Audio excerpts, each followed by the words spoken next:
Berdasarkan Undang-Undang Nomor 25 Tahun 1992 tentang Pengkoperasian, pada pasal 1 dijelaskan koperasi adalah badan usaha yang beranggotakan orang, seorang, atau badan hukum koperasi dengan melandaskan kegiatan berdasarkan prinsip koperasi sekaligus sebagai gerakan ekonomi rakyat atas asas kekeluargaan. Berdasarkan pengertian koperasi secara umum dan para ahli, pembentukan koperasi bertujuan untuk meningkatkan kesejahteraan ekonomi dari pada anggotanya. Tujuan lain antara lain: 1. Membantu memperbaiki taraf hidup maupun ekonomi para anggotanya serta masyarakat sekitar. 2. Membantu pemerintah mewujudkan kehidupan masyarakat yang adil dan makmur. 3. Meningkatkan tatanan perekonomian di Indonesia. Di pasal 4 UU Nomor 25 Tahun 1992 menyebutkan 4 fungsi dan peran koperasi antara lain: 1. Membangun dan mengembangkan potensi dan kemampuan ekonomi anggota pada khususnya dan masyarakat pada umumnya untuk meningkatkan kesejahteraan ekonomi dan sosialnya.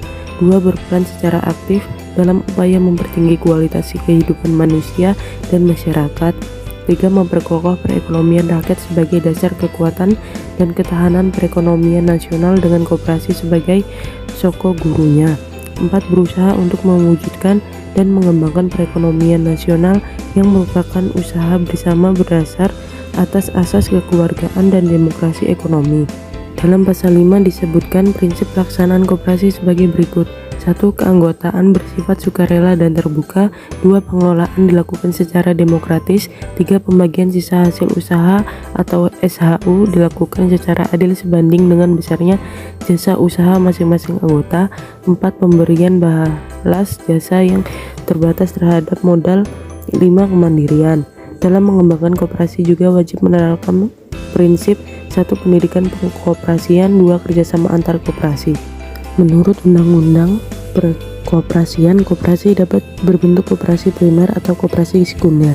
Koperasi primer adalah semua koperasi yang didirikan dan beranggotakan orang seorang.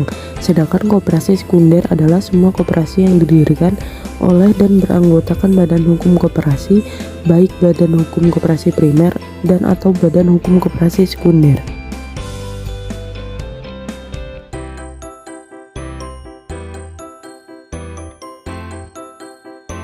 Pengertian BMT menurut para ahli. BMT merupakan kependekan dari kata Balai Usaha Mandiri Terpadu atau Baitul Ma'al wal Tamwil, yaitu lembaga keuangan mikro atau LKM yang beroperasi berdasarkan prinsip-prinsip syariah.